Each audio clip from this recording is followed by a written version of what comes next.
Hey YouTube family, welcome back to another episode of 2A in LA.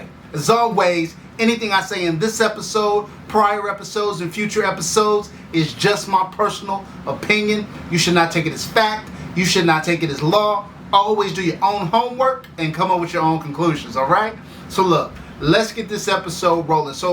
But what we're going to be talking about today is what is the best weapon for home defense. I want to talk about a lot of different weapons. We're going to show you guys a lot of different weapons and kind of talk through which ones make sense, which ones likely don't. I'm going to preface this by saying also that as part of every single weapon that we're going to touch on, there's another component or other variables that come into play. One is the ammunition, the type of ammunition in which you use, and two is the environmental circumstances of your home and the surrounding area. Okay, so let's get into it a little bit. So I'll talk about the categories kind of broadly, right? We have pistols, we have rifles or long guns, and I'll say shotguns as a kind of tertiary category, right? Okay, so a lot of times when I hear people talk about this argument, it is a pistol better than a rifle? Is a shotgun better than both? Well, what pistol? What type of pistol? What type of rifle? What type of shotgun? So I'm going to try to go through these kind of quickly and briefly and try to draw down to a conclusion, right? Or to a set of conclusions depending upon those additional variables, right? So let's start off with examining pistols for home defense, because I think that's what a lot of people do. I think people, particularly people who are not really into guns, I think people think that I want to protect my home, I want to protect my family, I should get a gun, and I'm going to go out and I'm going to get a pistol for home defense, and without really having any deeper thought than that. And they go to the gun store, they ask what's a good gun, the guy says, oh, this one, and they buy it, right? Okay, well, let's talk about that. Again, pistols, I'm going to talk about three different ranges: subcompact, compact, and full size. So here is mine, and every weapon in here is unloaded, right? No mags, no nothing, right? So look, this is my M&P Shield. This is considered a subcompact gun. Subcompact guns are great for concealed carry because they're relatively small. They fit comfortably into a holster. They're not big. They're not bulky. And that's fine. The problem with subcompact guns for home defense is usually that they have a limited capacity. For instance, this holds 7+1. Now subcompacts have evolved.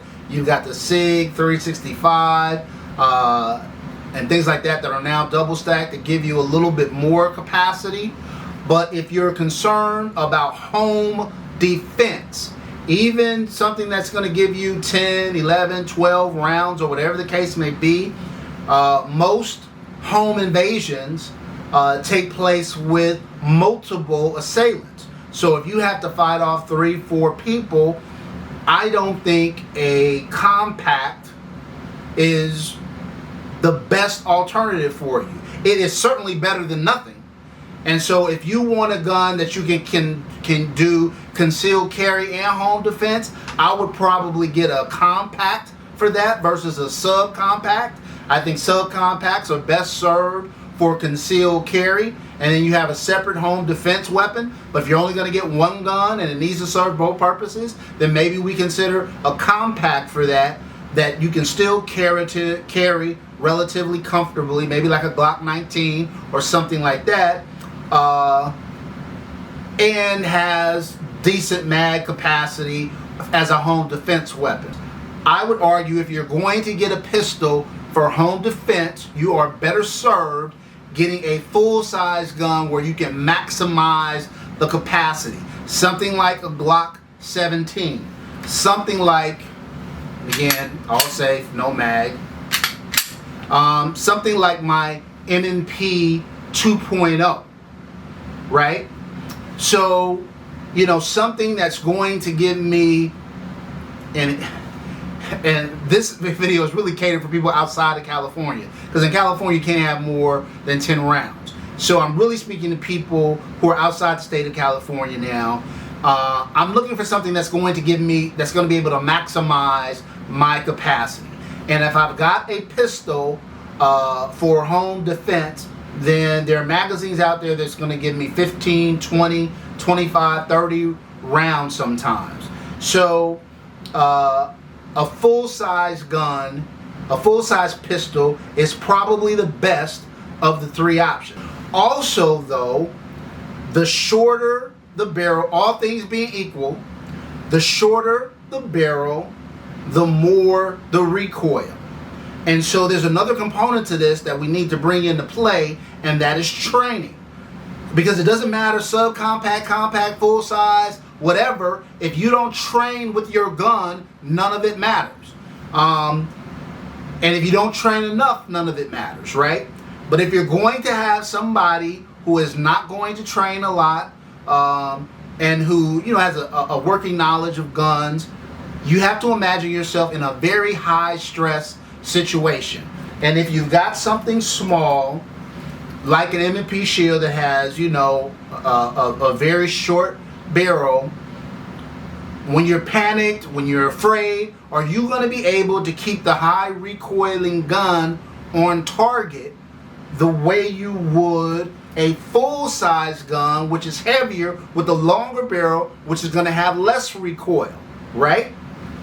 So that's another argument for a full-size gun, right? Less recoil, more capacity to deal with multiple intruders and to shoot more accurately. So if you're going to opt for a pistol for home defense, I would recommend a full-size pistol for those reasons. Okay, so a full-size pistol is my best handgun option, but are handguns better than rifles? Okay, I'm going to eliminate bolt action and all that kind of stuff out of the way. Let's talk about semi-automatic rifles, right?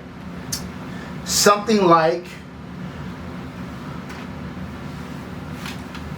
my AK-47. All right, now look. I just want to be, let's talk about rifles in general first. Rifles in general are easier to shoot than handguns. Handguns require more training and more skill. And the primary reason for that is point of contact. Handguns, you've got your right hand, your left hand, you got 2 points of contact on the gun. With the rifle, you've got a forward left hand, you've got your right hand, you've got a butt of the gun that's resting against your body, and you've got a cheek well. So all these things, all these different point of contacts will allow you to shoot much more accurately and straighter than you would with the pistol. That's just the fact of it. Okay, but now we've got to talk about, well, what kind of rifle? So let's talk about the most popular ones, right? You've got your 223, 5.56, and you've got your AK. Okay, I didn't bring out all the guns, right? But I brought out an AK. As you can see, there's two things about the AK, full-size AK, that concern me a little in a home defense scenario. First of all, the size, the mere size of the gun. I mean, it's a big firearm, right? It's a big firearm. And so to have to kind of, and I'm not suggesting this is something you should do, But if you're in a situation where you do need to clear your house, this is a big gun to be trying to work your way around small corners. So that's the first problem. Easier to shoot, without a doubt, but much more difficult to maneuver with. So that's the first problem. Second problem is the round itself. Now, depending on where you are located, whether you're in an urban environment, whether you're in a rural environment where you've got acres of land that you need to protect, and what the situation is, right? Okay, so imagine you're in a rural environment with acres of land. You've got alarms set up around your property, and all of a sudden your alarm triggers you that there is motion out, some 200 yards away on the backside of your property. Okay, well then a rifle probably makes a lot of sense. A rifle like an AK probably makes a lot of sense for that, right? But if you are in an urban environment where you have common walls, or you are in a situation where the threat is not outside of your home, but it's inside of your home, and you've got children that are in other room, other family members or loved ones, again, one, hard to maneuver with a big rifle around your house. Two, with an AK round, it's a hard-hitting round, so it's a stopper. From that perspective, it's good. The problem is that sucker's going to go. It's going to go. It's going to go through walls. Even if you've got a home, even if you're in an area where obviously it's going to go through any kind of drywall or anything like that. If you've got a wood exterior, it's going to go through that too. And even if you've got a cinder block house, it's going to do some damage to that cinder block. It may stop it, but it's going to do some damage. So I think for what we would want for home defense, an AK with a 7.6 by 39 round is probably a little too big, too much for an interior home threat. Let's talk about an AR-15 platform, right? I have here, and again, the gun is unloaded, right? I have here an AR-15 pistol. Now, I'm going to divide this into two categories quickly. An AR-15 full-size rifle, I think you have the same issues with a full-size rifle that you have with the AK. That from a maneuverability perspective, from an exterior threat a while away, it's a good option for you. For an interior threat, it's difficult to maneuver around the house with a full-size AR-15. And ballistically, I think it has some shortcomings. Now, with an AR pistol, something like this, where it has a shorter barrel, I think this is much far superior for maneuvering. I also would say, again, that you've got multiple points of contact, so it's much easier to shoot. So now we have something that's superior to a full-size handgun because we've got the various points of contact, and it's short enough where it's easy to maneuver around a home. So from that perspective, I think it's great.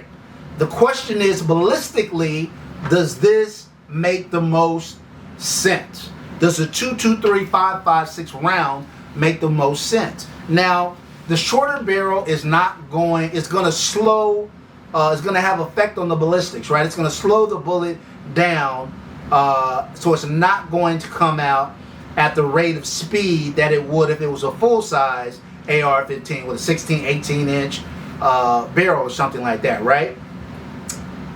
However, it's still going to be going, man. It's still going to be going. And if you're in an urban environment where you've got drywall and wood and family in other rooms and all of that, I'd say that probably not your best option. Could definitely work, and there's ammunition that you can buy that will fragment better than others, so you can do away with some of that. I'd say it's an option. The question is it the best option? Let's go on to shotguns. Now, a lot of folks will say shotguns are great for home defense. I'm not saying they're bad, right? Look, something is always better than nothing. This is not about that. It's about what's best. What's the best form of home protection? And please, y'all, this is one of my pet peeves. So, this is my Black Aces Tactical FD12 shotgun. Now, some people will say, look, you hear this? That's enough to make criminals run. Don't bank on that. Don't bet your life on that.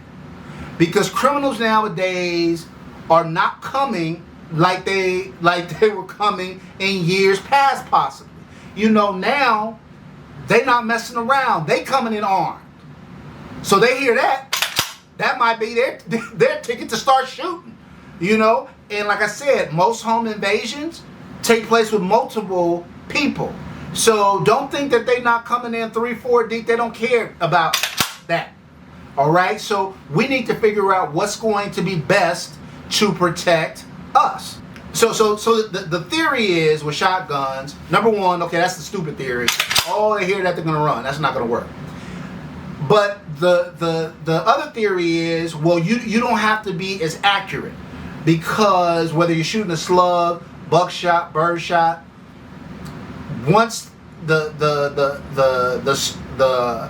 bullet is shot, you have multiple projectiles that are going out, that are going to spray, and thus you don't have to be as accurate.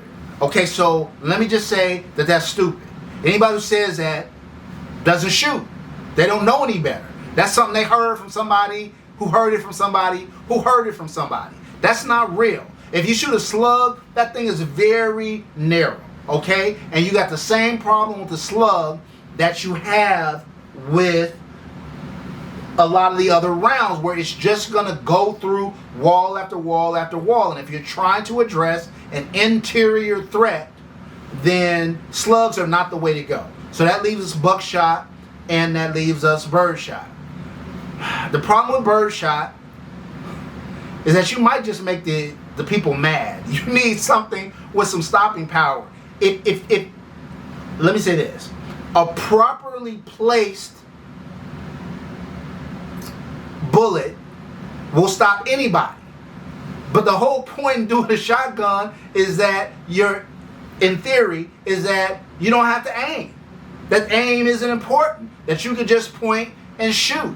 Well, if that's the case, then don't use birdshot, because if you don't hit in the right place, it's not going to stop them. I think buckshot is the way to go. Now the question is, if that's the ballistic, if that's the ammunition we're going to use, then okay, that I'd say buckshot is more self-containing than a 223, 5.56 round or an AK round. Absolutely. The question is, how well trained are you with a shotgun, and who's firing the shotgun? If it's a small woman, keep in mind, this is chaos, right? Somebody's just broken into your home. You got the gun. If it's a small woman, is she going to be able to put the gun on target? Is the sound, the loudness that comes from shooting the shotgun, is that going to overwhelm her? Is it going to overwhelm him? A man too, same thing.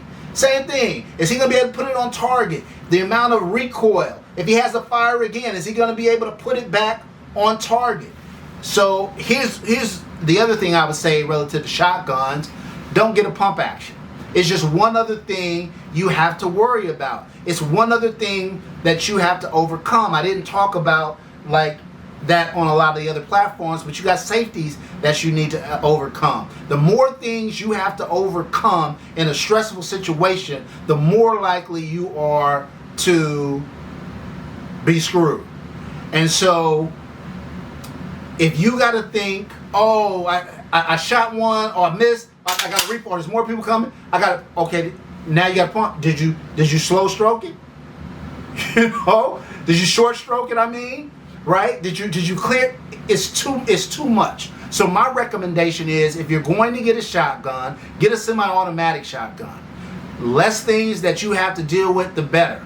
I still question, though, how accurate you can be, how you're going to manage that weapon given the recoil. Also, you have capacity limits. You know, most shotguns are going to have, what, 5 rounds, 6 rounds, 7 rounds, some have 10. On the high end, we talking about AR rounds if you're a non-capacity limited state where you got 30, 40, 50 with a drum, right?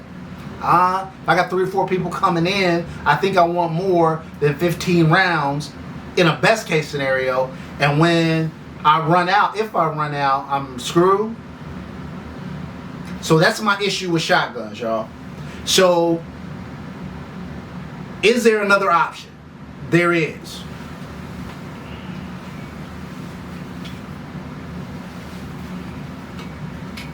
And that's a pistol caliber carbine. So I'm going to divide this up into 2 categories the same way I did the AR-15, right? There's a full size 16-inch or longer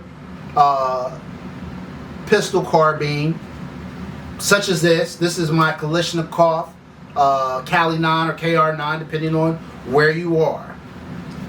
Look. So now we've got, and there are pistol versions of this, right, that have shorter barrel lengths, 10 inches, 8, 12, whatever, right? So I would argue, look, the Kalashnikov itself isn't a super long gun. It's manageable, far more manageable in terms of size than my AK. But I would say if you compared it to my AR pistol in size, you can see that the AR is significantly shorter. So if I had a pistol caliber carbine that was this size but shot a pistol caliber like a 9mm with hollow points, now we're cooking with potential gas, right? And the good thing is, if you've got a pistol caliber with a shorter barrel, this can even be used. It may not be as good as a full-size AR, full-size AK or something like that, but if you got a property with some acres and you got a 150-yard shot that needs to be taken or something like that, a long-range shot, this can handle that too. It can serve both purposes, right? And so I think, and I've said this before in other videos, of all the different options that are at our disposal these days, a pistol caliber carbine that's shorter, with a shorter barrel length, less than 16 inches, I think is probably the ideal home defense weapon. You've got all the points of contact. Ballistically, you have something that can be somewhat controlled relative to going through multiple walls and potentially outside of your home. If you're using hollow point bullets, you got Full Metal Jacket that comes out something like this, that sucker's gonna go. But if you're using hollow point bullets, now you've got something that's short enough to maneuver around, something ballistically that is better controlled, and something that is still lethal, something that's going to give you a lot of capacity. And so that would be my recommendation, fam. Look, I'm no expert on this. As always, I say do your own homework, come up with your own conclusions. I'm simply trying to give you food for thought. All right? So anyway, until next time, fam, as always, take care of one another and peace.